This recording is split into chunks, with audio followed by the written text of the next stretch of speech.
औज़ुबिल्लाहि मिनश्शैतानिर्रजीम बिस्मिल्लाहिर्रहमानिर्रहीम अस्सलामु अलैकुम वरहमतुल्लाहि वबरकातुहू। शहनशीन बतशरीफ़ फरमा हज़रत मौलाना हैदर आगा साहब, मजलिस इत्तेहादुल मुस्लिमीन के मोतमद उमी अहमद पाशा क़ादरी साहब और रुकन असम्बली चार मीनार, जॉइंट सेक्रेटरी मजलिस इत्तेहादुल मुस्लिमीन जनाब ऐसे हुसैन अनवर साहब, अरकान असम्बली मजलिस इत्तेहादुल मुस्लिमीन, अरकान बल्दिया, मुअज़्ज़िज़ सदर मोतमदीन व अरकान मजलिस इत्तेहादुल मुस्लिमीन, मुहिबान मजलिस इत्तेहादुल मुस्लिमीन, औरंगाबाद से तशरीफ़ लाए मौलाना महफूज़ुर रहमान साहब, पसे पर्दा बैठ कर सुनने वाली मेरी इज़्ज़तदार और माँ और बहनों, अज़ीज़ान मिल्लत, फ़ख्र मिल्लत अलैहिर्रहमा की याद में इस जलसे को मुनक़्क़द किया जा रहा है। मरहूम सदर को ख़राज अक़ीदत पेश करने के लिए जलसे को मुनक़्क़द किया जा रहा है और मरहूम सदर अब्दुल वाहिद ओवैसी फ़ख्र मिल्लत का ज़िक्र जब होगा तो यकीनन उन तमाम मुअज़्ज़िज़ हज़रात का भी ज़िक्र ज़रूरी है जिन्होंने फ़ख्र मिल्लत अलैहिर्रहमा के साथ कंधे से कंधा मिलाकर, उनके क़दम में अपना क़दम मिलाकर मजलिस इत्तेहादुल मुस्लिमीन के लिए और उसकी मजबूती के लिए जो बेशुमार क़ुरबानियाँ पेश की। मेरे अज़ीज़ दोस्तों और बुज़ुर्गों, मेरे गयूर नौजवान साथियों, हम उन क़ुरबानियों का तसव्वुर भी आज नहीं कर सकते। अगर आज मजलिस इत्तेहादुल मुस्लिमीन को अल्लाह सुब्हानहू व तआला ने एक मुक़ाम नवाजा, इज़्ज़त से नवाजा, मजलिस इत्तेहादुल मुस्लिमीन को अल्लाह ने एक ताक़त दी, एक रोब दिया। मेरे अज़ीज़ दोस्तों बुज़ुर्गों, ख़ासकर मेरे नौजवान साथियों, याद रखो इस बात को कि अगर हमारे बुज़ुर्ग, हमारे असलाफ पुलिस एक्शन के उस पुराशूब दौर के बाद अगर मजलिस इत्तेहादुल मुस्लिमीन का अहिया नहीं करते तो आज सरज़मीन दखन पर जो हमने अल्हम्दुलिल्लाह हर मैदान में कहीं ना कहीं कामयाबियां हासिल की, हम शायद वो कामयाबियां हासिल नहीं कर पाते। मजलिस इत्तेहादुल मुस्लिमीन पर पाबंदी आयद कर दी गई। मैं आज इस जलसे आम से एक बात को साफ और वाज़े तौर पर कहना चाहूँगा कि मुखालिफीन मजलिस इत्तेहादुल मुस्लिमीन, ख़ास तौर से संघ परिवार के लोग बार बार मजलिस इत्तेहादुल मुस्लिमीन पर तनक़ीद करते हैं और तनक़ीद इस बात पर करते हैं कि तुम्हारी जमात का ताल्लुक़ रज़ाकारों से था। मैं इन संघ परिवार के दीवानों से कहना चाहूँगा कि मैंने माजी में भी इस बात को कहा और आज फिर कह रहा हूं कि जो रज़ाकार थे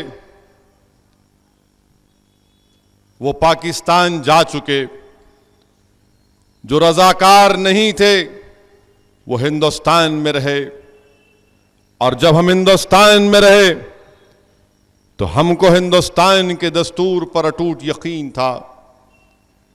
जो रज़ाकार की सोच रखते थे वो पाकिस्तान को चले गए। क़ासिम रज़वी को पाकिस्तान जाना पड़ा, वो पाकिस्तान चले गए। मजलिस इत्तेहादुल मुस्लिमीन ये वो मजलिस इत्तेहादुल मुस्लिमीन नहीं है। हाँ, यकीनन जब मौरिख लिखेगा तारीख़ मजलिस इत्तेहादुल मुस्लिमीन तो ज़ाहिर है ज़रूर उसको उस तारीख़ को भी लिखना पड़ेगा, मगर ये मजलिस इत्तेहादुल मुस्लिमीन क़ासिम रज़वी के मजलिस इत्तेहादुल मुस्लिमीन से मुख्तलिफ है। क्यों मुख्तलिफ है? कि पुलिस एक्शन के उस पुराशूब दौर के बाद मजलिस इत्तेहादुल मुस्लिमीन पर पाबंदी आयद कर दी गई थी। दारुस्सलाम हमसे छीन लिया गया था।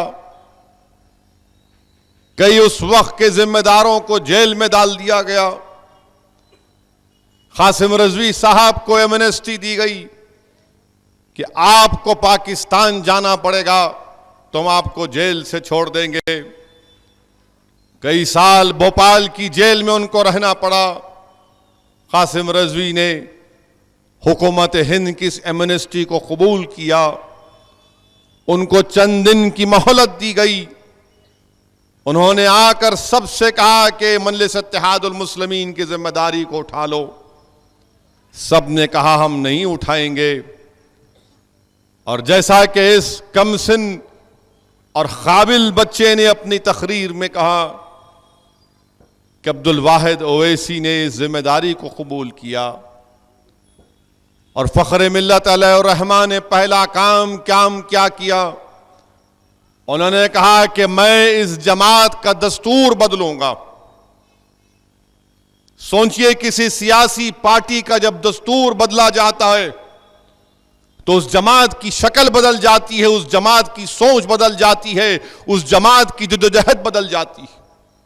और वही काम अब्दुल वाहिद ओवैसी ने किया और कहा कि आज से आजाद हिंदुस्तान में मजलिस इत्तेहादुल मुस्लिमीन एक सियासी पार्टी के तौर पर रहेगी। हम हिंदुस्तान के कॉन्स्टिट्यूशन पर हमको टूट भरोसा है। हम हिंदुस्तान के आईन में जो अक़लियतों को, हिंदुस्तानियों को जो हकूक़ दिए गए, हमारी लड़ाई सियासी रहेगी। ये काम फ़ख्र मिल्लत अलैहिर्रहमान ने किया। हिंदुस्तान की आज़ादी के बाद दो ऐसे मुस्लिम कायदीन हैं जो कभी कौम और मिल्लत उनकी कुर्बानियों को नहीं बुला सकेगी। एक हजरत इस्माइल रहमतुल्लाह अलैह और दूसरे अब्दुल वाहिद ओवैसी रहमतुल्लाह अलैह। अगर ये लोग एक सियासी सोच और फिक्र को नहीं देते तो मेरे भाई आज हालात कुछ और होते। हाँ, यह और बात है कि अब्दुल वाहिद ओवैसी के साथ मजलिसी कायदीन को मसाइब और मुश्किलात में मुब्तला किया गया। खाक और खून के दरियाओं से गुजरना पड़ा। इल्जामात उन पर लगाए गए। 11.5 महीने जेल में अब्दुल वाहिद ओवैसी को रहना पड़ा। उनके पूरे खानदान पर मसाइब और मुश्किलात का सामना करना पड़ा। उनके खानदान के जिम्मेदार जाकर फ़ख्र मिल्लत अब्दुल वाहिद ओवैसी से जेल में मुलाकात करके कहते कि आप अपना माफीनामा लिख कर दे दो हुकूमत हिंद को। नीलम संजीवा रेड्डी चीफ मिनिस्टर थे और जाकर कहा अब्दुल वाहिद ओवैसी से लिख कर दे दो, आपके खानदान और आपकी औलाद मसाइब और मुश्किलात के दौर से गुजर रही है।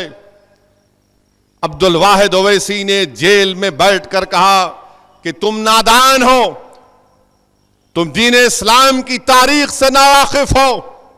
हां, यकीनन आज मसाइब और मुश्किलात के दौर से हमको गुजरना पड़ेगा, मगर कल के आने वाले नस्ल के एक रोशन मुस्तकबिल के लिए मुझे अगर आज कुर्बानी देना पड़ेगा तो मैं ये समझूंगा कि ये सौदा सस्ता हुआ है। मैं कल नौजवानों के मुस्तकबिल को बर्बाद नहीं कर सकता। हां, अगर आज मुझे मुश्किलात का सामना करना पड़ेगा तो मैं सामना करूंगा। अब्दुल वाहिद ओवैसी ने जेल की कोठरी से इख्तिदार की कुर्सियों पर बैठने वालों को पैगाम दिया कि तुम मुझे जेल में डाल सकते हो, तुम मेरे जमात के अरकान को जेल में डाल सकते हो, तुम मेरे अफराद खानदान पर मसाइब और मुश्किलात में मुब्तला कर सकते हो। और अब्दुल वाहिद ओवैसी ने उस वक्त ऐवानों में बैठने वालों से और इख्तिदार की कुर्सियों पर बैठने वालों से कहा, सुन लो, तुम्हारी इस जेल की कोठरी जो 6.5 फीट की है, मेरे अज़म और हौसले को कम नहीं कर सकेगी। तुम्हारे जेल की एक कोठरी मेरी आवाज को तो वक्तन दबा सकती है, मगर मेरे पैगाम को तुम रोक नहीं पाओगे। और हुकूमत को आज अब्दुल वाहिद ओवैसी के अज़म और हौसले के सामने घुटने टेकना पड़ा। 11.5 महीने जेल की सोबतें बर्दाश्त करने के बाद जब मजलिस के मरहूम सदर और अरकान मजलिस निकले जेल से, तो लोगों ने समझ लिया कि हां, आज मजलिस इत्तेहादुल मुस्लिमीन पूरे हौसले और अज़म के साथ अपने एक नए सियासी सफर का आगाज करने वाली है। मेरे भाई, मेरे दोस्तों और बुजुर्गों, हम जानते हैं, हमने अपने बुजुर्गों से सुना, मैंने मरहूम कायद सालार मिल्लत के पैरों के पास बैठकर सुना कि सालार कहते थे कि जब मजलिस इत्तेहादुल मुस्लिमीन के जलसे होते थे तो लोग उन जलसों में शिरकत नहीं करते थे, इसलिए कि अवाम में खौफ और दहशत का माहौल था। पुलिस एक्शन क्या था नौजवानों? कभी वक्त मिला तो पंडित सुंदर लाल की रिपोर्ट को पढ़ लो, जो आज भी दिल्ली के नेहरू मेमोरियल में उसकी कॉपी आपको मिल सकती है, या फिर अब्दुल गफूर नूरानी की किताब डिस्ट्रक्शन ऑफ हैदराबाद में नूरानी ने उन तमाम रिपोर्ट को शाये किया, या फिर मरहूम उमर खालिदी साहब की किताब हैदराबाद आफ्टर द फॉल में रिपोर्ट को लिखा गया। क्या लिखा गया था सुंदर लाल की रिपोर्ट में कि सरजमीन दखन पर जब पुलिस एक्शन हुआ, 1000 नहीं, 2000 नहीं, 3000 नहीं, बल्कि सुंदर लाल की रिपोर्ट ने लिखा, पंडित सुंदर लाल ने अपनी रिपोर्ट में लिखा कि 50,000 मुसलमानों का कत्लेआम हुआ।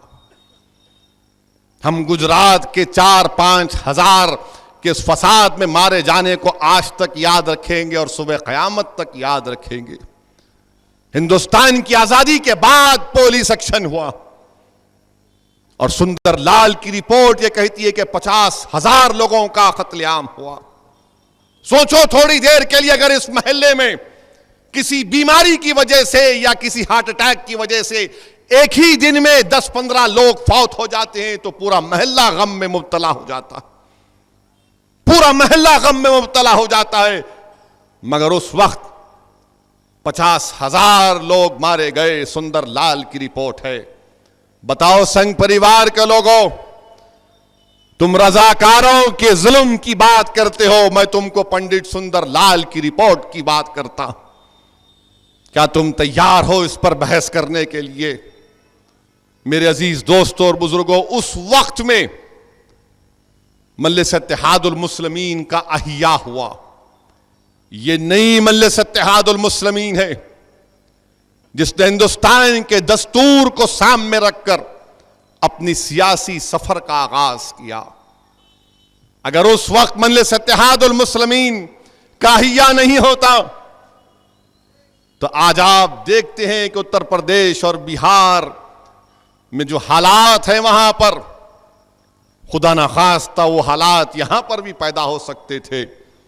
मगर लाखों सलाम मजलिस के कायदीन पर जिन्होंने अपनी जिंदगियों को कुर्बान किया, मसाइब और मुश्किलात का सामना किया, गुर्बत का सामना किया। आज मजलिस इत्तेहादुल मुस्लिमीन के दफ्तर में बड़ी बड़ी गाड़ियां आती हैं, एक नहीं बड़ी बड़ी गाड़ियां आती हैं। उस वक्त ना मजलिस के मेलों के पास गाड़ी थी असदुद्दीन ओवैसी की तरह, मरहूम कायद के पास मोटरसाइकिल थी, एक जीप थी। अरकान बल्दिया के पास आज माशाअल्लाह हमारे तकरीबन अरकान बल्दिया के पास गाड़ी है। उस वक्त मजलिस इत्तेहादुल मुस्लिमीन के अरकान बल्दिया के पास गाड़ी तो छोड़ो, मोटरसाइकिल नहीं थी। मैं गवाह हूं, मेरा बचपना था, मैं मैं ऐसे कई जलसों में शिरकत किया, उस वक्त डाइस भी नहीं होता था।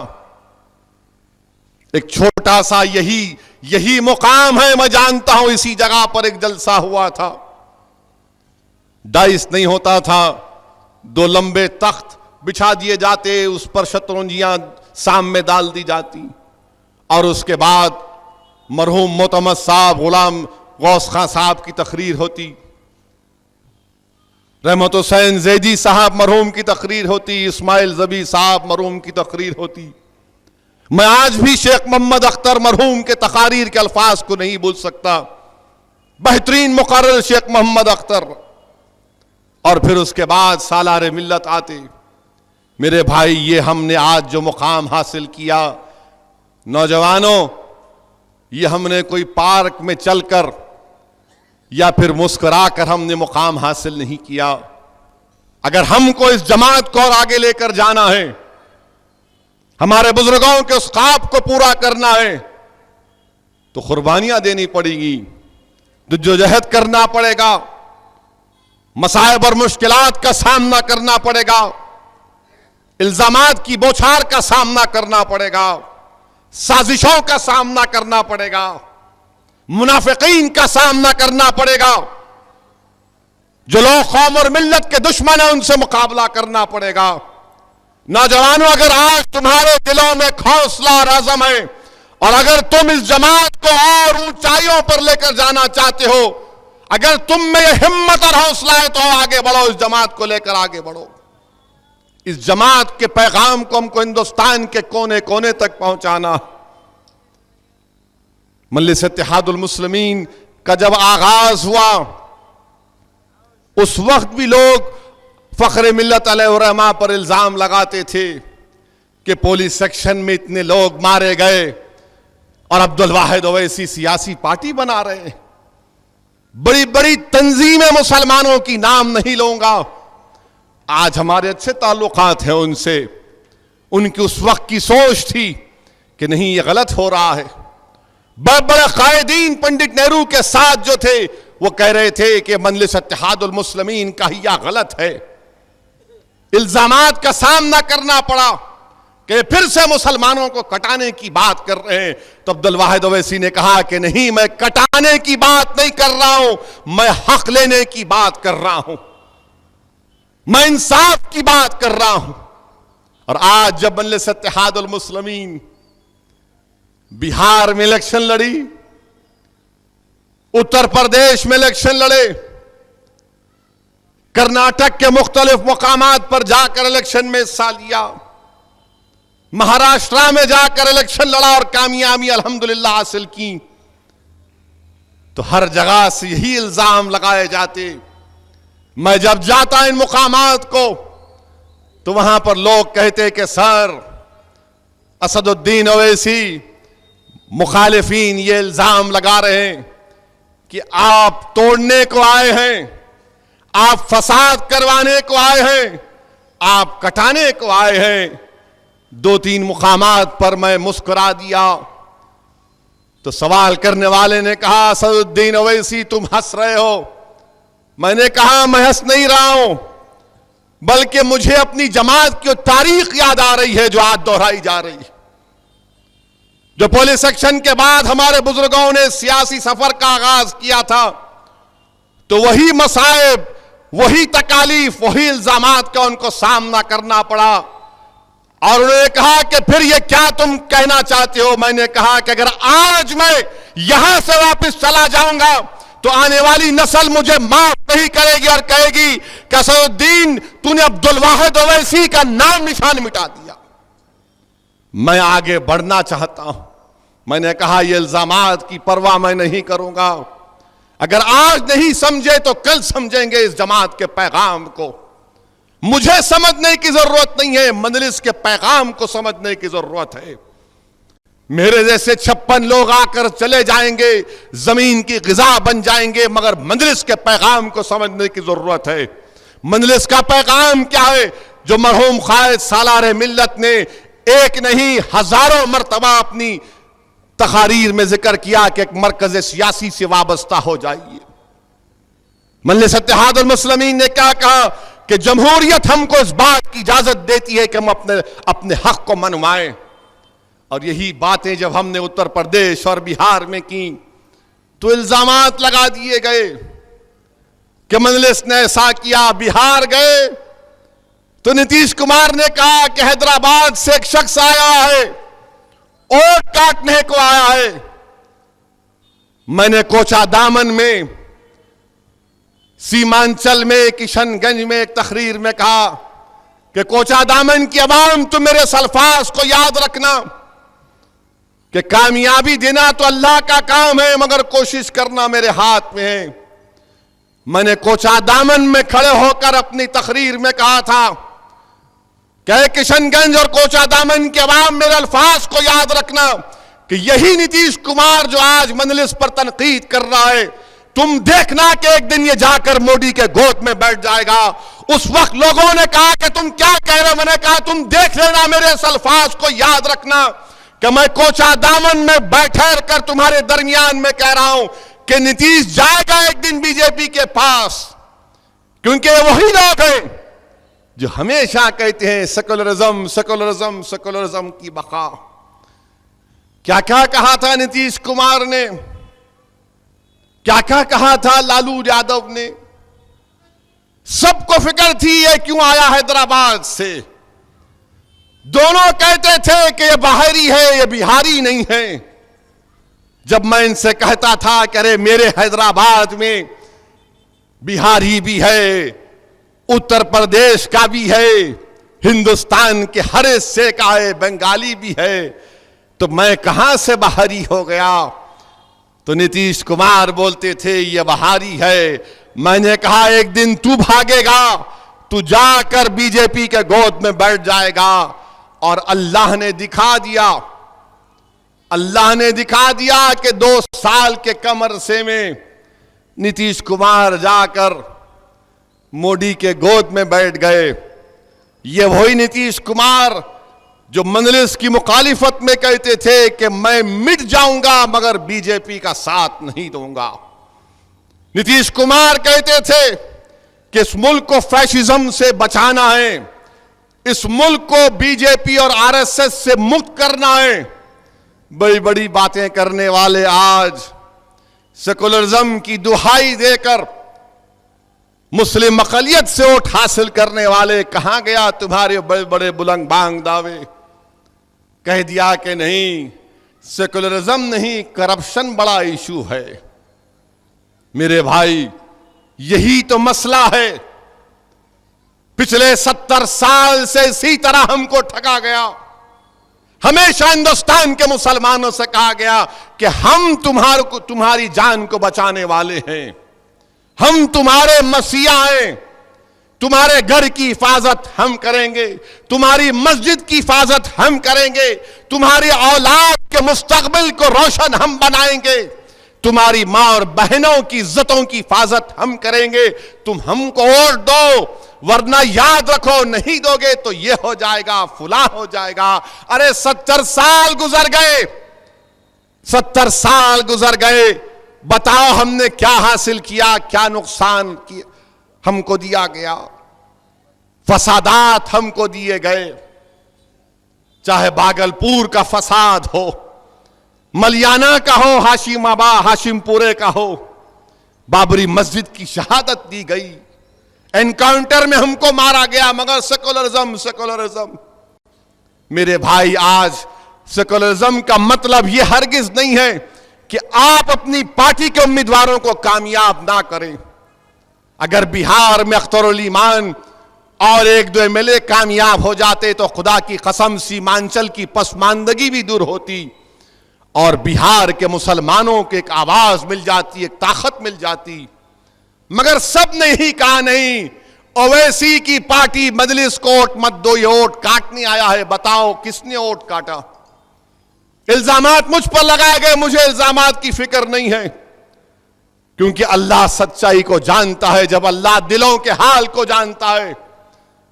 मगर इल्जाम लगाने वालों, अब मैं तुमसे सवाल कर रहा हूं, तुमने तो सेकुलरिज्म के नाम पर वोट लिया था, मोदी के खिलाफ वोट लिया था, फैशिज्म के खिलाफ वोट लिया था। अब बताओ अब क्या हुआ? बाज ऐसे नादान भी थे जिनको कोई सियासी तजुर्बा नहीं है, वो पटाखे फोड़े। बाज ऐसे बेवकूफ थे जो हमारी दुश्मनी में किशनगंज को जाकर चंद पैसों के लिए अपने ईमान को बेच कर आए। अब बताओ क्या जवाब दोगे तुम? अब कौन सा पटाखा तुम फोड़ोगे? अब कौन सी बातें तुम अब करोगे? बताओ। अरे तुम सियासत ना जानते, ना तुम्हारी नस्लों में कभी सियासत तुम सीख सकोगे।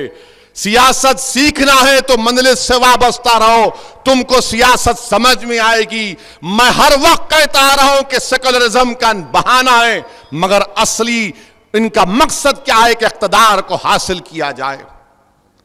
इख्तिदार मिल गया। नीतीश कुमार आज मोदी के गोद में जाकर बैठ गए।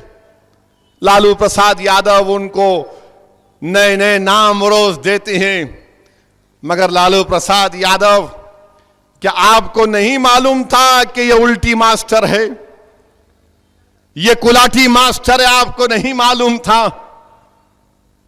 क्या नीतीश कुमार नहीं जानते थे कि लालू को करप्शन के केस में सजा मिल चुकी है? मगर हमको क्या पैगाम दिया गया मुसलमानों को? वोट दो, सेकुलरिज्म के नाम पर वोट दे दो। मोदी को रोकना है, वोट तो ले लिए और गए कहां पर? वही नीतीश कुमार जाकर मोदी के गोद में बैठ गए। ना कांग्रेस के पास कोई जवाब है, ना लालू के पास कोई जवाब है। लालू प्रसाद यादव साहब, अगर फिरका परस्त ताकतों से मुकाबला करना है तो याद रखो, आप अपने अकेले बलबूते पर नहीं मुकाबला कर पाओगे। अगर मुकाबला करना है और पूरे इखलास के साथ अगर करना है, सीमांचल का हक दिया जाएगा और मुसलमानों बिहार से उनकी जिंदगियों में तब्दीली आएगी, तो मजलिस इत्तेहादुल मुस्लिमीन तैयार है। मगर याद रखो, हम बीजेपी से डर कर तुमसे मुफाहमत नहीं करेंगे। मुसलमानों के मसाइल पर गुफ्तगू होगी। मगर अब अल्लाह ही जानता है कि लालू क्या करेंगे। वो भी बहुत बोलते थे कि जब तक समोसे में आलू रहेगा, लालू का नाम रहेगा। समोसा तो लोग खा रहे, अब लालू का नाम तो खत्म भी हो रहा वहां से। बड़ी बड़ी बातें बोलते थे, ये वो सब हो गया। आप उनको मालूम ही नहीं हुआ।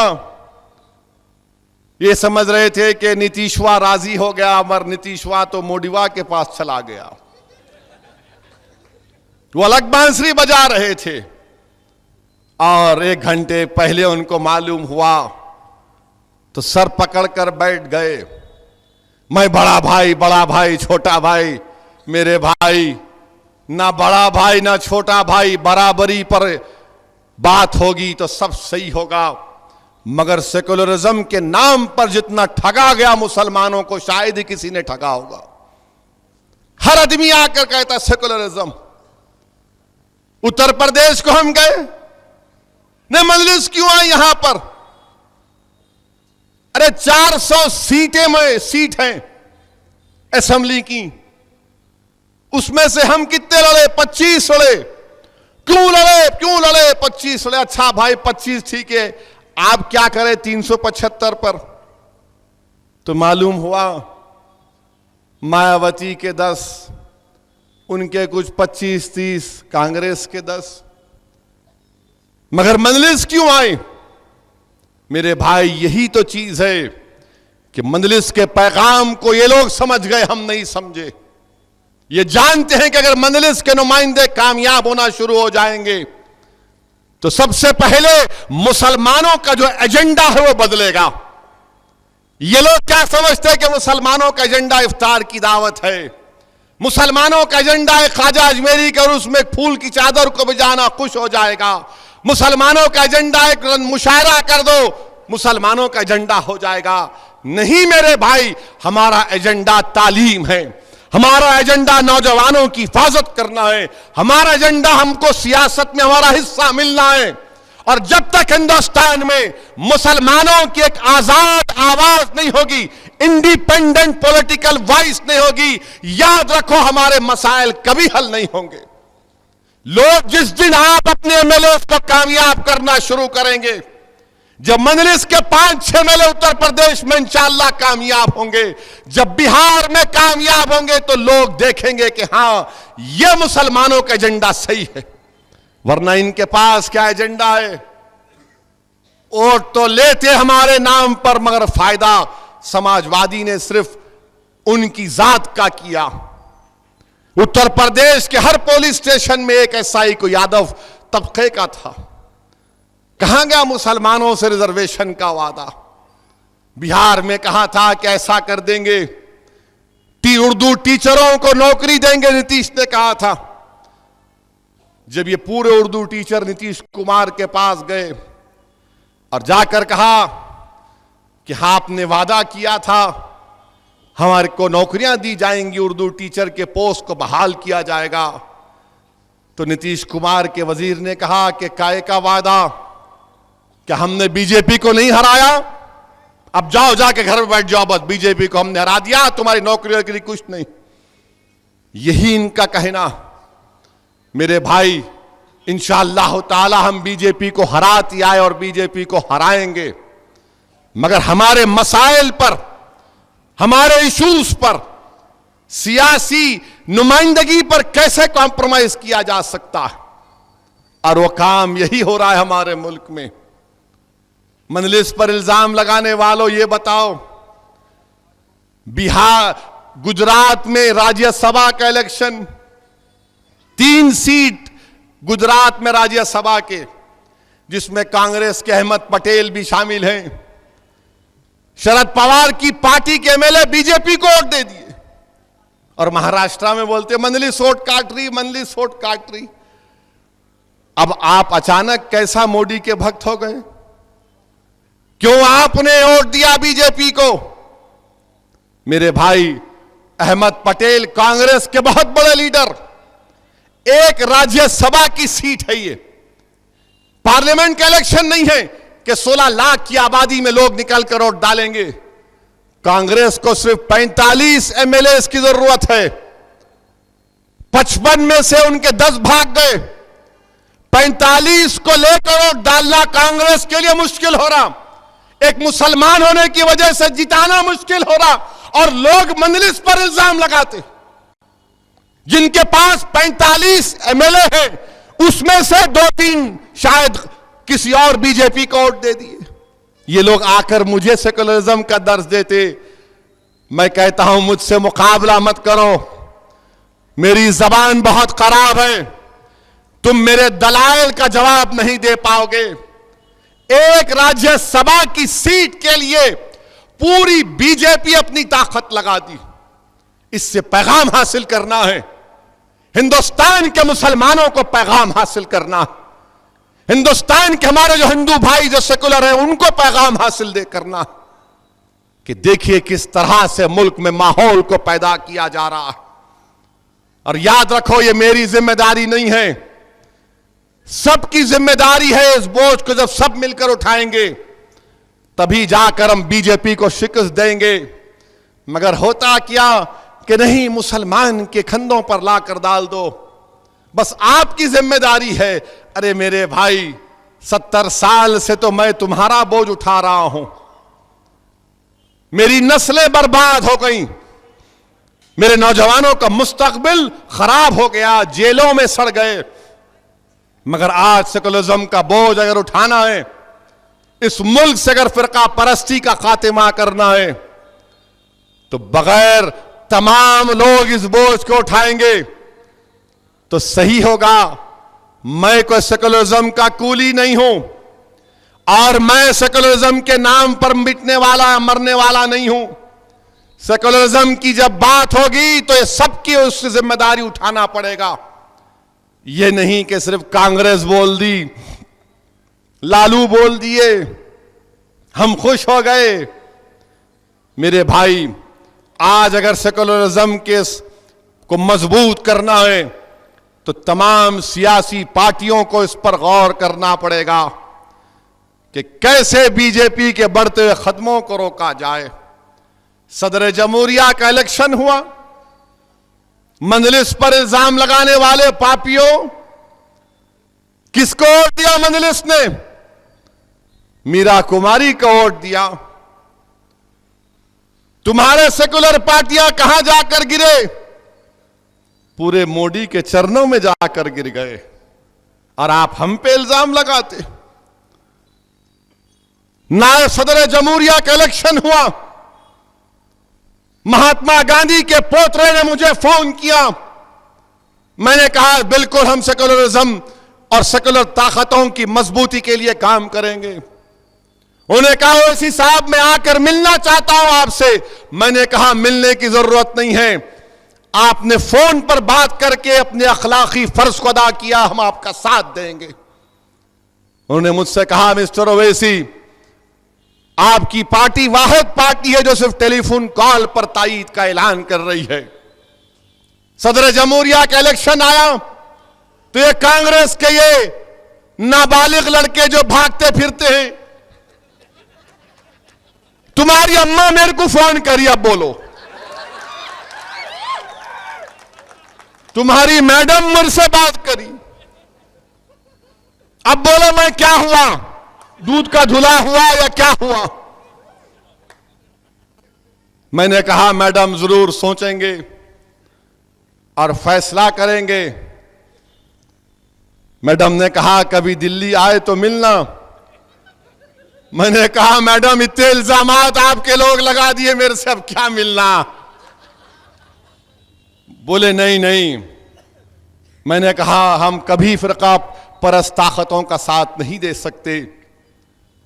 मजलिस ने के तमाम अराकीन असेंबली, महाराष्ट्र के दोनों अराकीन असेंबली जो अपोजिशन के मुत्तफिका उम्मीदवार थे, उनके हक में अपने वोट का इस्तेमाल किया। मीरा कुमारी को वोट दिया। अब परेशान पूरे कांग्रेस वाले, तो एक नया शोशा छोड़ दिए, ने उन वोट ही कहां दिए? मैंने अच्छा तो देखो आंध्रा की लिस्ट में देखो इनका नाम है ही नहीं, इनका नाम। मैंने कहा तुम नाबालिग हो, तुमको सियासत आती नहीं है। तुम किसी दफ्तर में बैठकर एक चार्ट बना लेते, वो चार्ट नहीं है बल्कि वो मुंह चाट है। ऐसे चार्ट में बहुत चाट चुका हूं। चार्ट बनाया महिला दीवाने। मेरा ताल्लुक कौन सी रियासत से? बोले आंध्रा से। मैं गुड, रख दे फोन अब तू। बोले कैसा? मेरा रख दे फोन। नहीं आप बताओ ना। मिला जाओ, अगर इख्तलाफ करना है, झूठ बोलना है तो सलीका सीखो और अपने गुरुओं से पूछो कि ओवैसी का ताल्लुक और मजलिस के मलेस का ताल्लुक तेलंगाना से है। तो बोले ऐसा? मिला हो ऐसा। मैंने हर चीज में मेरे अजीज दोस्तों और बुजुर्गों, सेकुलरिज्म पर इस मुल्क में बहस होना जरूरी है। अब तो कांग्रेस के एक बहुत बड़े लीडर बोल दिए, जयराम रमेश, कि हमारी बका का मसला आ गया और लड़ो, मुकाबला करो, आओ। पूरा हैदराबाद छोड़ दिए। बल्दिया का इलेक्शन हुआ तो पूरे यही गिरे। ऐसा है जैसा धिंगाना लूटने को आए। पूरे के पूरे इनू आ रहे, उनू आ रहे, यही आएंगे, यही मलाओ। उस बीच में हमारे चीफ मिनिस्टर से एक मर्तबा एक शादी में मुलाकात हुई। मैंने चीफ मिनिस्टर चंद्रशेखर राव से कहा ये क्या है साहब? ये चीफ मिनिस्टर साहब, ये पूरे कांग्रेस के उतर रहे, मेरे पास गिर रहे, आपके पास नहीं आ रहे। तो बोले असद भाई अपने पास ही रखो, वहां दाल नहीं गलती, आप उनके लिए रख लो। मैं बोला ये बड़ा खूब है, माने पूरे आफतें हम पे आप डाल दे रहे। बोले अच्छा है, आप ही टेक केयर कर लो, मेरे पास नहीं आए तो अच्छा है। एयरपोर्ट से उतर रहे, यहां आ रहे, गाड़ी से उतर रहे, यहां पहुंच रहे। उनके जनरल सेक्रेटरी भी अब बड़ी सफर पे चले गए, अब सुना के तीर्थ यात्रा पे गए हैं। मेरे अजीज दोस्तों और बुजुर्गों, कांग्रेस के लीडर खुद कह रहे हैं कि अब हमारी बका का मसला पैदा हो गया, अब इसका जिम्मेदार मैं हूं। कौन जिम्मेदार है? सियासत याद रखो, ये कोई एयर कंडीशन कमरे में ही बैठ के सियासत नहीं होती। हां, एयर कंडीशन कमरे में बैठ के साजिश हो सकती है। एयर कंडीशन कमरे में बैठकर मुनाफिकीन बैठकर सोच सकते हैं, मगर सियासत नहीं कर सकते। सियासत अगर करना है तो रोड पे आना पड़ेगा। सियासत अगर करना है तो बारिश में अपने आप को भिगाना पड़ेगा। सियासत अगर करना है तो पुलिस की लाठियां खाना पड़ेगा। सियासत अगर करना है तो इल्जामात का सामना बेबाकी से करना पड़ेगा। सियासत अगर करना है तो फिर जालिमों से पंजा आजमाई भी करना पड़ेगा। और अगर सियासत करना है तो अल्लाह मुंह में जबान भी देना जरूरी है, जो कांग्रेस के पास नहीं है। नहीं है इनके पास। इनके कोई लीडर बोलना शुरू करे तो सो जाते लोग। किसी ने मुझे उत्तर प्रदेश में कहा, हमारे इलेक्शन में जलसों में बहुत लोग आते थे, एक कांग्रेस के इलाके में जलसा हुआ, पूरे कांग्रेस ही बैठे हुए। मैं जलसे के बाद उनसे मिला, बोले वो ईमानदारी से बोले आप वोट नहीं देंगे। बोला फिर क्यों आके बैठे? मिला आपका भी जलसा 5 किलोमीटर पे, बोले वहां गए तो सोना पड़ता, यहां आए तो जज्बा पैदा होता। मिला इंशाअल्लाह ताला ये जो जज्बा पैदा हुआ है तुम में, तुम याद रखना इलेक्शन के बाद तुम मंजलिस में शामिल होगे। अल्हम्दुलिल्लाह तमाम के तमाम मंजलिस में आज शामिल हो रहे। हमने कामयाबी हासिल नहीं की उत्तर प्रदेश में, मगर मेरा हौसला, मेरा अज़म आज भी कायम है। आज नहीं तो कल इंशाअल्लाह ताला उत्तर प्रदेश में मंजलिस कामयाबी हासिल करेगी। मैं उस वक्त भी पुकार कर कह रहा था कि देखो, तुम्हारी जिम्मेदारी नहीं है, ये सबकी जिम्मेदारी है। मोदी को हराना मेरी जिम्मेदारी नहीं, सबकी जिम्मेदारी है। तो सब ने कहा देखो ये क्या कह रहा है। आपने देखा क्या हुआ, अखिलेश वोट और देते, उनके पप्पा के और वोट देते। मुलायम सिंह वोट दे दिए कोविंद को, बेटा बोलता मैं मीरा कुमारी का साथ दूंगा। मुलायम सिंह जाकर वेंकैया नायडू को वोट दे दिए। बताइए मेरे भाई, ये सेकुलरिज्म का क्या मजाक। और हमेशा हमको डराया जाता, मगर आज जो नॉर्थ इंडिया में जो हालात हैं, दिल्ली में, उत्तर प्रदेश में, बिहार में, बाज रेलवे स्टेशनों पर कोई मुसलमान ट्रेन में बैठने से डरता। मैंने अपनी पार्लियामेंट की तकरीर में इसका जिक्र किया कि नजमुल हसन नामी इंजीनियर है, अलीगढ़ के रेलवे स्टेशन पर किसी ने उसको कुछ कह दिया तो दूसरे दिन से नजमुल हसन बुर्खा पहनकर ट्रेन में सफर करना शुरू कर दिया। जब रेलवे पुलिस ने उसको पकड़ा और पूछा ये क्या है, तो उसने रोते हुए कहा कि मुझे डर था कि कोई मुझे लिंच ना कर दे, मुझे कोई मार ना दे। ये माहौल हमारे हिंदुस्तान के वजीर आजम और उनकी पॉलिसीज ने पैदा कर दिया। हिंदुस्तान के पार्लियामेंट में सबने तकरीर की, मगर किसने बीजेपी के आइडियोलॉजी का जिक्र किया? मजलिस इत्तेहादुल मुस्लिमीन ने किया। मुझे सिर्फ 4 या 5 मिनट मिलते पार्लियामेंट में, और मैं जितना भी अल्लाह का शुक्र अदा करूं बहुत कम है। ये अल्लाह की जात बहुत बड़ी है कि अल्लाह नहीं मालूम किसकी दुआ है कि असदुद्दीन ओवैसी पर हमेशा करम करता कि 4 मिनट में मैं पूरी कौम की दास्तान और गम और जद्दोजहद को बयान करने का शर्फ हासिल होता है। बहुत से बड़े बड़े लीडर हैं, आधा घंटा खींचते, ऐसा दिखता कि राग पड़ रहे, 40 मिनट तकरीर करते, और बाद में आकर मेरे को बोलते अरे क्या बात है, तुम 5 मिनट में पूरी बात बोल दिए। मिला हो हम 2020 के मास्टर है, तुम खाली टुकू खेलते रहो तुम। मैं ऐसा बोला तो उन्होंने नाराज हो जाएंगे क्या मोदी, मैं ऐसा बोला तो क्या ऐसा हो जाएगा। अरे भाई मैं बोला दिल से बोलो, और खौफ को निकाल के बोलो और इस तरह बोलो कि कल मरना है, इस तरह से बोलो कि कल मरना है और अल्लाह को जवाब देना है। ये डर डर के बोलने से क्या फायदा। और फिर इनके दिलो दिमाग में वो इंटेलेक्चुअल ऑनेस्टी भी नहीं होती, इंटेलेक्चुअल ऑनेस्टी भी नहीं होती।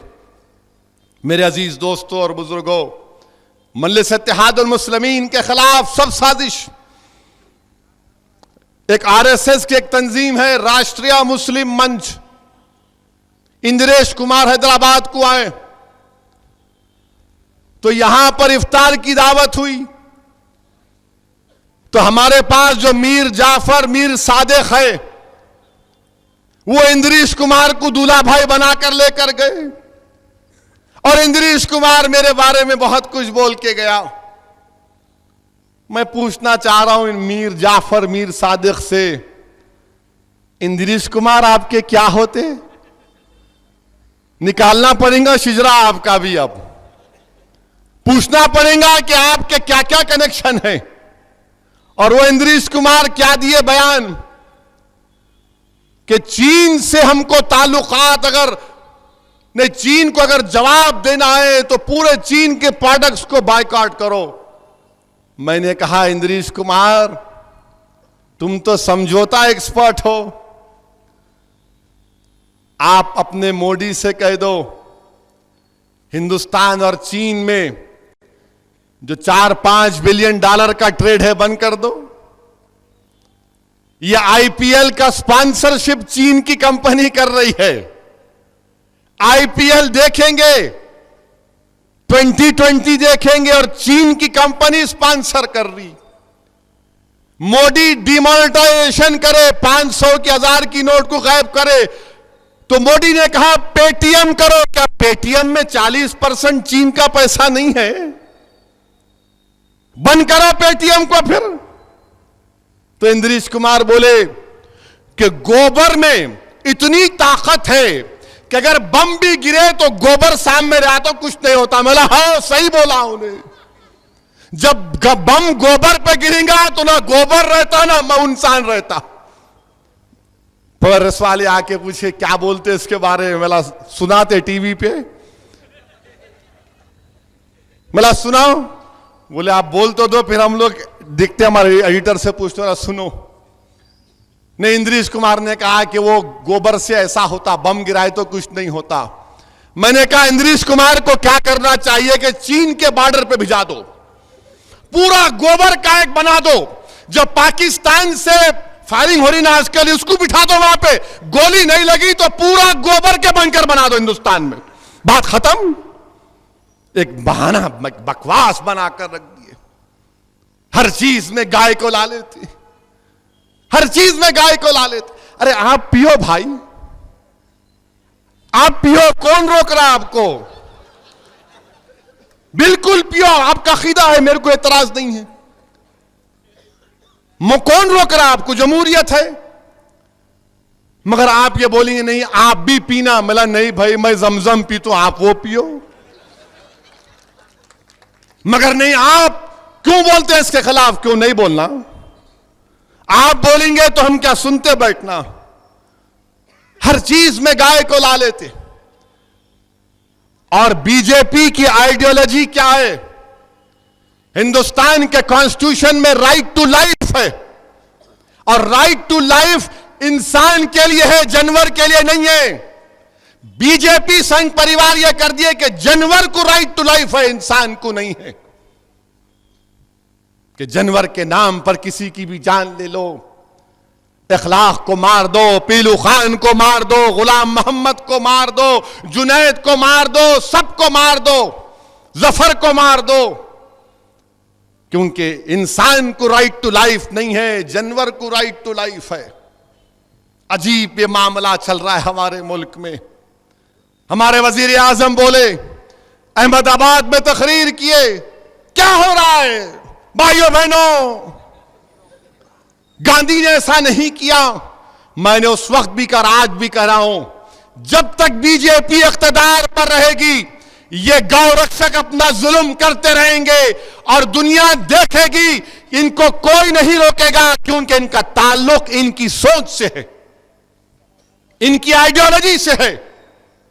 अब आप देखेंगे, अब बकरीद आने वाली है, अचानक हैदराबाद की जो रोडें हैं वहां पर गौरक्षक पैदा हो जाते। अरे जो करो, साल के 11 महीने तुम्हारे को याद नहीं आई अम्मा की मोहब्बत? याद नहीं आई तुमको? अब क्योंकि बकरीद आ रही, फौरन आ गए। कल मीरपेट पुलिस स्टेशन में 11 बैलों को पकड़ लिए। बेचारा उन्हें फोन करा मेरे को रात के 11:30 पौने 12 बजे। मैं बोला क्या है भाई, लगा रहा फोन कंटिन्यूसली, किस्सा क्या है तेरा? बोला कि मेरे बैलों को पकड़ लिए। मिला मम्मी थे क्या उसमें? तो बोले नो मम्मी, ओनली बैल। मैंने कहा वेरी गुड, मम्मी रहे तो मैं कुछ नहीं कर सकता, कानून है, कानून की खिलाफ वर्जी नहीं कर सकते। मैं इंस्पेक्टर से बात किया तो इंस्पेक्टर एक नया शोशा दे दिए, हजरत पुलिस। मौलाना आखिल साहब बोलते थे रहमतुल्लाह अलैह। मौलाना आखिल साहब अपनी तकरीर में एक जगह बोले कि अकबर अलाहाबादी का शेर था, मौलाना उसको थोड़ा बदल के बोले कि शैतान बोला जब पुलिस बनाई गई तो शैतान बोला लो आज हम साहिब औलाद हो गए। इंस्पेक्टर साहब बोले नहीं साहब, हम उनको वो एक्ट में बुक नहीं करे। बोला कौन से एक्ट में बुक करे आप? तो बोले क्रूल्टी एक्ट में। बोला क्या क्रूल्टी है? नहीं, एक गाड़ी में इतने बैल को रख के नहीं ला सकते ना साहब। बोला अच्छा, बैल को कितने बैलों को रखना बोल तू मेरे को। तो बोले उसकी जो गाड़ी है उसमें खाली 8 बैल आते। बोला इन्हों कितने लाए? इन्हों 12 लाए। मेरा अच्छी बात है इंस्पेक्टर साहब, मैं कल आरटीआई का एक एप्लीकेशन मीरपेट पुलिस स्टेशन में डालने वाला हूं। बोले क्या डालेंगे आप? मेरा मैं ये पूछने वाला हूं कि साल के 11 महीने, पिछले 11 महीने में कितने क्रूल्टी एक्ट में आपने गाड़ियों को रोका, मेरे को बताओ। अरे बोले, उन्हें बोला अरे साहब ये क्या करते आप मेरे को रात के 12 बजे फोन करके तंग कर रहे। बोला नहीं तंग नहीं करो, सुबह 11 बजे आरटीआई एप्लीकेशन पड़ चुका। मैंने कहा मुर्गे आते उसमें क्रूल्टी नहीं है, बकरे आते क्रूल्टी नहीं है। मतलब ये बकरीद से पहले क्या हो जाता? मेरे भाई, ये गौ रक्षकों की सोच और फिक्र आरएसएस की आइडियोलॉजी से। इसीलिए मैंने हिंदुस्तान के लोकसभा में कहा था, मैं आज भी कह रहा हूं अपने हिंदू भाइयों से कि आपकी 5000 साल की तहजीब है, संस्कृति है, खुदा के लिए अपने मजहब को बचा लो इन हिंदुत्व के लोगों से। मैं हिंदुओं का खिलाफ न था न कभी रहूंगा इंशाअल्लाह ताला। मैं हिंदुत्व का खिलाफ था और रहूंगा इंशाअल्लाह ताला, इसलिए कि हिंदुत्व हिंदुस्तान के कॉम्पोजिट कल्चर के खिलाफ है, हिंदुस्तान के प्लुरलिज्म के खिलाफ है, हिंदुस्तान के रूह के खिलाफ। और हम हुकूमत से भी कहना चाह रहे, ये नए नए क्रूल्टी ऑफ एनिमल क्या है? अच्छा चल रहा माहौल, अच्छा चलने दो। हां, अगर कोई गाय को लाता है तो आप रोको, कानून है उसका, खिलाफ वर्जी नहीं होनी चाहिए। मगर दूसरे ला रहे तो आपको तकलीफ क्यों हो रही? अब आप अंदाजा लगाइए, बिहार में जैसा नीतीश कुमार मोदी के गोद में बैठ गए, गौरक्षकों ने रोककर एक गोश्त की गाड़ी से उतार कर लोगों को मारा और कहा कि भाग, आज हमारी हुकूमत आ गई। हम तो हुकूमत से, यहां पर अपनी हुकूमत से कहना चाह रहे हैं, पुलिस के आला ओहदेदारों से कहना चाह रहे हैं, ये शयातीन को रोको आप। ये पुरअमन माहौल को मगदर करना चाहते हैं। यकीनन अगर आपको गाय से मोहब्बत है, हम उसका एहतराम करते, मगर यह जरूरी नहीं है कि आपकी तहजीब को मैं अपने आप मुझ पर मुसल्लत करें या मैं अपने मजहब को आप पर मुसल्लत करूं। यही तो हिंदुस्तान की खूबसूरती है। और मैं आरएसएस के लोगों से पूछना चाह रहा हूं, या तो राष्ट्रीय मुस्लिम मंच के लोग ये मीर जाफर, मीर सादिक जो बुलाए थे, इनको जरा आरएसएस के लोगों ये तो बता दो। मैंने तो साफ कर दिया कि रजाकारों से अपना नो कनेक्शन। हम हिंदुस्तान की आजाद हिंदुस्तान में मेरी पैदाइश हुई है। जो रजाकार थे वो पाकिस्तान चले गए, और हम अगर आज हिंदुस्तान में हैं, हमारे बुजुर्ग हैं, तो इसलिए है कि उन्होंने कहा था कि नहीं, हम जिना के पैगाम को नहीं मानते, हम ख्वाजा अजमेरी के मानने वाले हैं, हम रसूलुल्लाह सल्लल्लाहु अलैहि वसल्लम के उम्मती हैं, हम अल्लाह की वहदत का इकरार करने वाले हैं। हमने कहा कि पाकिस्तान के दुनिया में एक ही पाक जगह है। हमने कहा नहीं, ये चौक की सरजमीन भी पाक है, ये हैदराबाद की सरजमीन भी पाक है, ये मक्का मस्जिद के मीनार भी पाक है, हम पाकिस्तान को नहीं जाएंगे। हमने कहा जिना को हम नहीं मानते। मगर आज मेरे भाई, हमको यह सोचना है कि आइंदा का लाहे अमल क्या होगा, आइंदा का प्रोग्राम क्या होगा। और ये आरएसएस बीजेपी 8 अगस्त 1942 को क्विट इंडिया मूवमेंट शुरू हुआ था, हिंदुस्तान छोड़ो। महात्मा गांधी ने कहा था कि करो या मरो। मैं पूछना चाहता हूं ये आरएसएस और संघियों से, ये क्विट इंडिया का नारा किसने दिया था? तुम्हारे गोलवालकर दिए थे?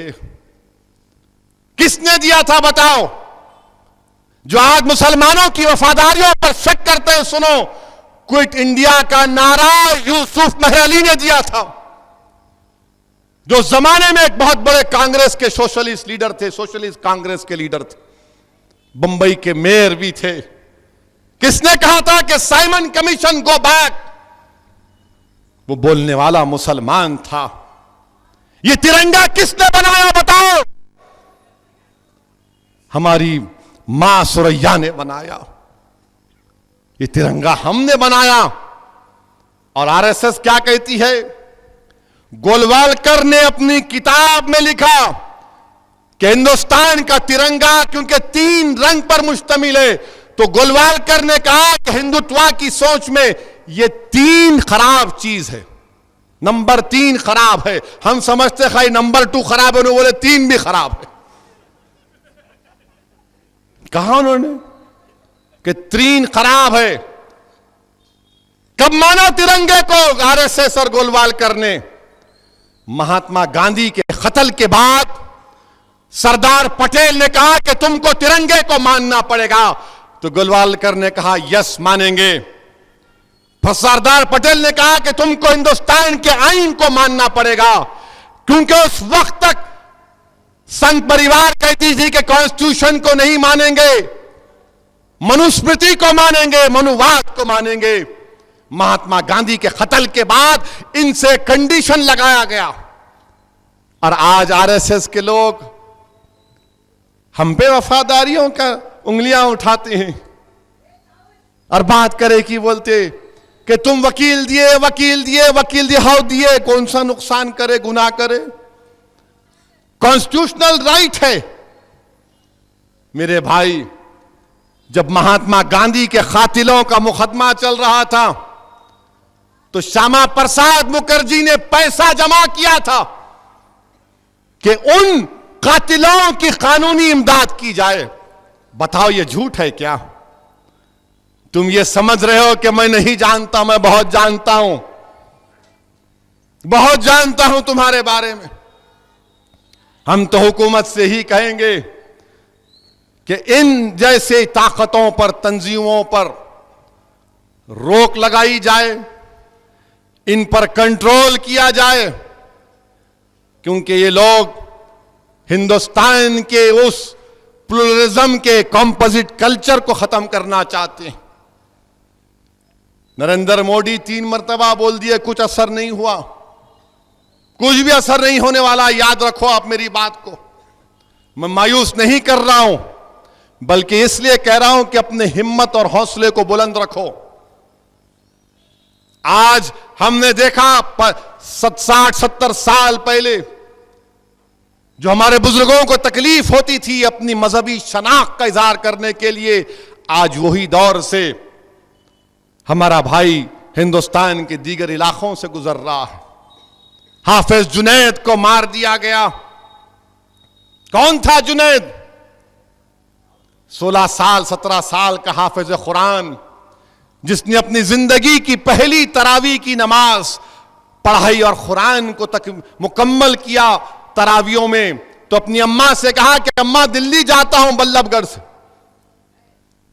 दिल्ली जाकर कपड़े खरीदूंगा। हाफिज जुनैद जब वापिस आता है ट्रेन में तो पकड़ पकड़ कर हाफिज जुनैद को मारते हैं। हाफिज जुनैद को मारते हैं। उसमें से एक शख्स फोन करता है हाफिज जुनैद के भाई से कि हमको मारा जा रहा है। वो से ट्रेन में चढ़ता है तो उस पर भी चाकुओं से हमला। एक ट्रेन के कंपार्टमेंट में कम से कम 100 लोग तो होते हैं, मगर जब हाफिज जुनैद पर चाकुओं के वार मारे जा रहे थे तो कोई हिंदुस्तानी नहीं उठा। अरे भाई मत मार, ये बच्चा मेरा बेटे के जैसा है, ये मेरा भाई है। मगर नहीं, जालिमों ने हाफिज जुनैद के जिस्म पर एक नहीं बल्कि 25 चाकों के वार थे। उसका भाई शाकिर जख्मी हो गया। तीसरा भाई स्टेशन पर उतरता है, रेलवे पुलिस से कहता है कि देखो भाई मेरी मदद करो, क्योंकि ये ब्रिज चढ़ना है स्टेशन का, मेरा भाई जख्मी है, खून बह रहा है, मैं नहीं उठा सकता। तो रेलवे की पुलिस करीब नहीं आई। एक शख्स अपने जख्मी भाई को गोद में उठाकर वो स्टेशन के 50 सीढ़ियां चढ़ता है। मेरे भाई सोचो कहां गई इंसानियत, कहां गई इंसानियत हमारे मुल्क में। लोग बहुत बातें करते, गंगा जमनी तहजीब, कहां गई वो तहजीब, वो तमद्दुन, कहां गई वो इंसानियत, कहां गई वो मोहब्बत। अजीज दोस्तों और बुजुर्गों, हम तमाम को सोचना है बैसियत मुसलमान नहीं, बैसियत हिंदुस्तानी के। अगर ये हो वाकयात होते रहेंगे तो गलत होगा। चंडीगढ़ में एक बच्ची के खिलाफ गाड़ी दौड़ाता है बीजेपी का लीडर। वो बच्ची बेचारी बचाती है तो फिर गाड़ी दौड़ाता है, और बच्ची के केस क्या बुक होता है, बेलेबल सेक्शन। और फिर कोई बीजेपी के लीडर बोलते हो बच्ची क्या कर रही थी इतनी रात को। अरे उन्हें क्या कर रही थी, तुम्हारे को उसकी क्या फिक्र, तुम क्या कर रहे थे उससे, तुमको किसने अख्तियार दिया। वो बच्ची किसी की बेटी है, कोई काम से गई होगी, मगर तुमको अख्तियार नहीं है कि रात में कोई औरत दिखे तो तुम उसके किरदार पर शक करो। कभी अपने गिरेबान में भी तो झांक कर देखो कि तुम में कितनी शैतानियत पैदा हो चुकी है, तुम में कितनी शैतानियत पैदा हो चुकी है। आज अगर हमारे मुल्क में इस तरह के मजारे होते रहेंगे तो फिर हमारे मुल्क में कमजोरियां पैदा होंगी, हमारे मुल्क में मुश्किलात पैदा होंगे। मेरे अजीज दोस्तों और बुजुर्गों, और फिर हमारे बीजेपी मिस्टर मोदी क्या बोलते हैं, मैं एक हाथ में मुसलमानों के कंप्यूटर, एक हाथ में कुरान देना चाहता हूं। फिर बोला कि कब तक मुसलमान के बच्चे टायर का पंक्चर बनाएंगे। फिर बोला कि कुरान में इतनी मर्तबा इल्म का जिक्र किया गया। बीजेपी आज क्या कर रही है, जामे मिलिया इस्लामिया के अखिलती किरदार को खत्म करना चाहती है। पार्लियामेंट में एक्ट बनाया गया, मगर मोदी सरकार जामे मिलिया के एक्ट को खत्म करना चाहती है, अलीगढ़ मुस्लिम यूनिवर्सिटी के एक्ट को खत्म करना चाहती। और हुकूमत हिंद का खुद सर्वे कहता है कि जो लोग ग्रेजुएशन में एडमिशन लेते, पूरे मुल्क में कितने लोग ग्रेजुएशन में एडमिशन लेते, 23% लोग, मैंने उस सर्वे में आया। कितने मुसलमान हैं उसमें, पूरे मुल्क में 23 तो मुसलमान, खाली 15%। हमारे शेड्यूल कास्ट दलित भाई कितने हैं, वो करीब 18 to 20% हैं, और शेड्यूल ट्राइब के लोग थोड़ा 1-2 पर 5% हमसे कम है। मगर हमसे अलीगढ़ और जामे मिलिया छीनने की बात हो रही। मैं उन तमाम जिम्मेदारों से कहना चाहता हूं जो मोदी के दरबार में जाकर बाहर निकल कर बोलते हैं कि no no he is good, he wants to do something, वो ऐसा करना चाहते। अरे क्या करना चाहते भाई? हमारे अलीगढ़ जामे मिलिया यूनिवर्सिटी है, इसमें खाली 50% मुस्लिम बच्चों को एडमिशन मिलता है मेरिट की बुनियाद पर, वो आप छीनना चाहते। फिर मोदी बोलते नहीं नहीं, मोदी सबका साथ सबका विकास की बात करते। मुख्तार अब्बास नकवी माइनॉरिटी मिनिस्टर बोलते कि हम 4 यूनिवर्सिटीज खोलना चाहेंगे मुसलमानों के। अरे 2 है सो तुम छीनना चाह रहे, 4 क्या खोलेंगे भाई? मेरे अजीज दोस्तों और बुजुर्गों, मजलिस इत्तेहादुल मुस्लिमीन तालीम के मैदान में हमारे मुखालिफिन बोलते मजलिस क्या करी।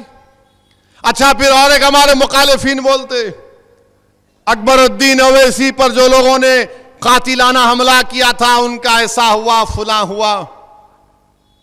प्यारे, मैं कोई प्रैक्टिसिंग बैरिस्टर नहीं हूं, मगर थोड़ा कुंचम लॉ मेरे को भी आता, थोड़ा आता मेरे को।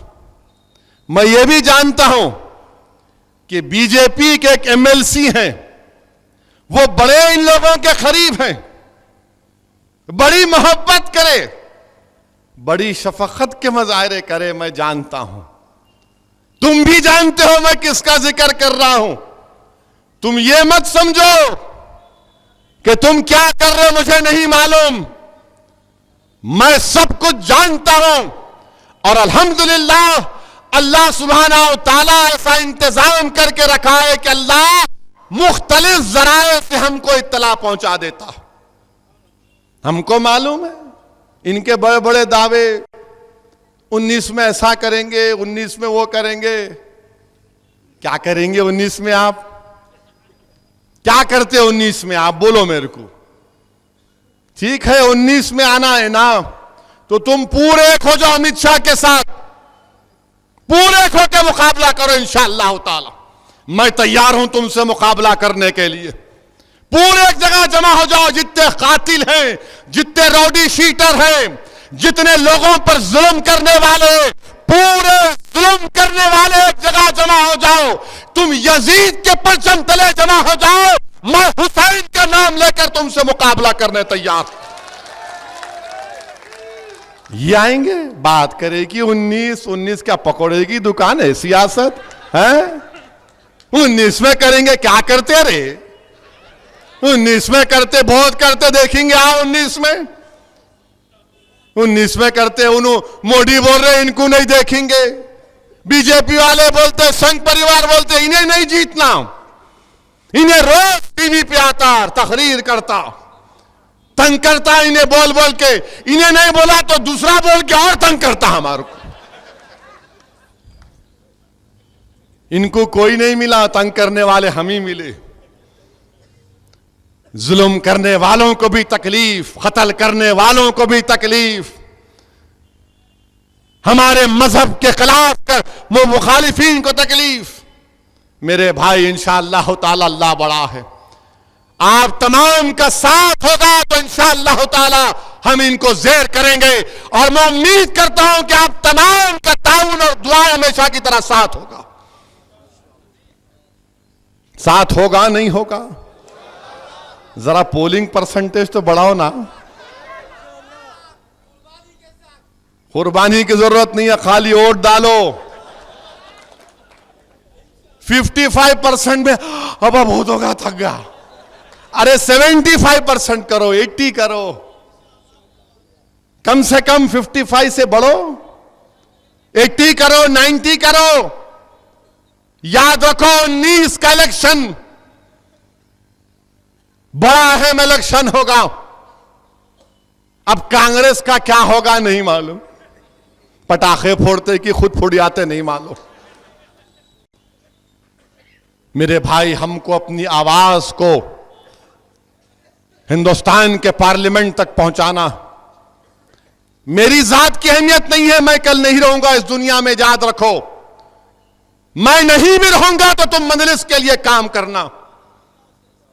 हम नहीं भी रहेंगे, तुम भी नहीं रहोगे, तो अपने औलादों को वसीयत करना कि अपनी जमात की सोच और फिक्र को अपने सीनों में जिंदा रखो।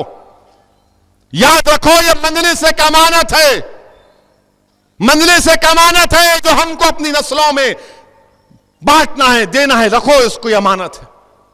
हिंदुस्तान के तमाम मुसलमान, हिंदुस्तान के तमाम सेकुलर जहन रखने वाले हमारे हिंदू और दलित भाई फखर के साथ हैदराबाद के इस इत्तेहाद को देखते हैं और कहते हैं कि हां, यह असदुद्दीन ओवैसी की कामयाबी नहीं, यह आपकी कामयाबी है, आपकी सोच और फिक्र की कामयाबी है, आपके इत्तेहाद की कामयाबी है। मेरे अजीज दोस्तों और बुजुर्गों, इसीलिए हमको पहले से ज्यादा चौकस और चौकन्ना रहने की जरूरत है। मजलिस ने कभी फिरका परस्ती को फरोग नहीं दिया। अगर दिया होता तो क्या राजमोहन कामयाब होता? राजमोहन की कामयाबी सेकुलरिज्म की कामयाबी है। मजलिस इत्तेहादुल मुस्लिमीन के अरकान असेंबली की कामयाबी सेकुलरिज्म की कामयाबी है। और हमको सेकुलरिज्म के सही माने यह समझना है कि हम अपने आप को खत्म नहीं करेंगे, किसी सेकुलर पार्टी के लिए अपने आप को खत्म नहीं करेंगे, हम जिंदा रहेंगे। मरहूम कायद सालार बोलते थे, याद रखो कि तुम जिंदा रहोगे तो तुम किसी को फायदा पहुंचा सकोगे, अगर तुम जिंदा नहीं रहोगे तो तुम किसी को फायदा भी नहीं पहुंचा सकते, ना किसी को नुकसान पहुंचा सकते। अब हमारे दीवाने समझ रहे होंगे इसको मैं गोली मार दिया तो खत्म हो जाएगा। प्यारे वेलकम, मेरी आवाज, शायद मेरा जिस्म खत्म हो जाएगा मगर मेरी सोच नहीं खत्म होगी इंशाअल्लाह ताला। मजलिस का पैगाम इंशाअल्लाह ताला आइंदा 100 साल यह दुनिया जब तक कायम रहेगी, उस पैगाम को हमको फैलाना है। और मजलिस तालीम के मैदान में क्या की? मरहूम कायद सालार मिल्लत ने 2005 में एक एजुकेशन स्कीम का आगाज किया था कि हम एजुकेशन किट देते हैं।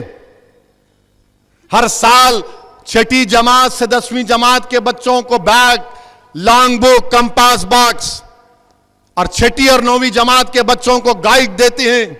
10वीं जमात के बच्चे अगर टॉपर होता है तो 7,000 रुपये उसको कैश अवार्ड।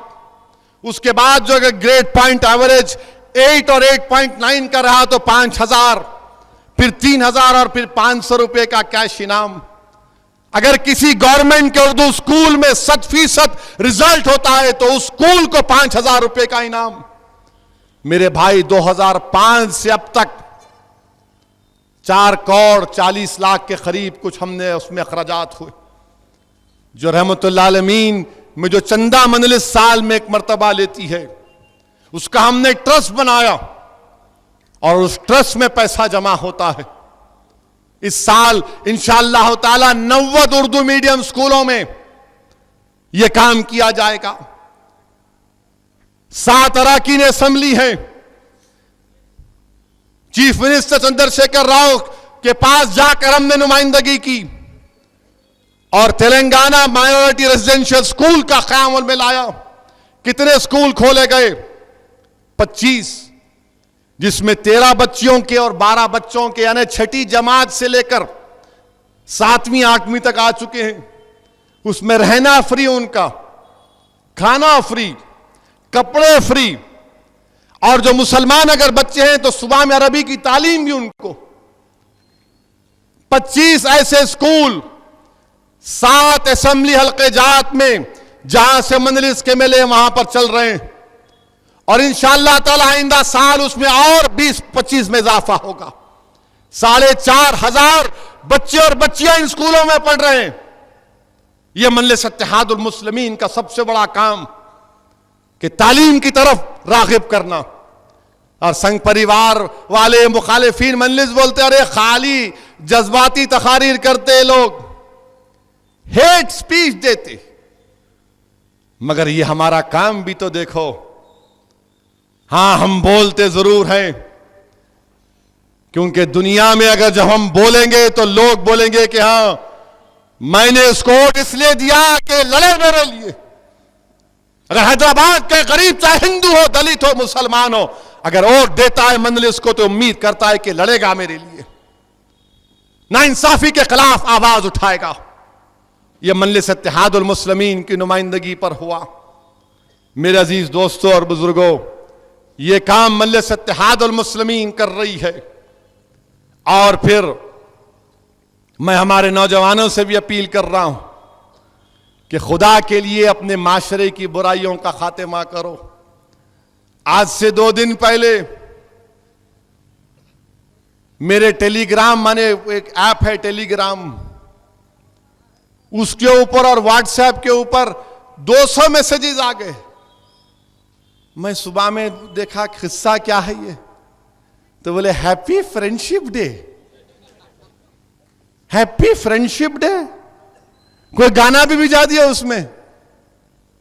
अरे मला ये क्या है रे भाई, फ्रेंडशिप डे, कहां कहां तुम जाओगे अब।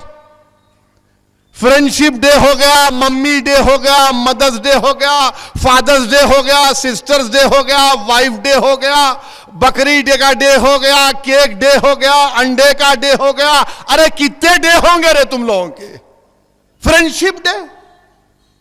अरे फ्रेंडशिप अगर करना है तो अल्लाह के दोस्तों से करो, अल्लाह के वलियों से करो, वो अल्लाह के दोस्त हैं, इनसे रब पैदा करो, इनसे अपनी निस्बतों को मजबूत करो, ताकि तुम्हारा ईमान मजबूत हो जाए, ताकि तुम्हारे दिल में अल्लाह उसके रसूल की मोहब्बत पैदा हो जाए। जब तुम अल्लाह के दोस्तों से कुर्बत पैदा करोगे तो तुम दीन के लिए मर मिटने का जज्बा पैदा होगा।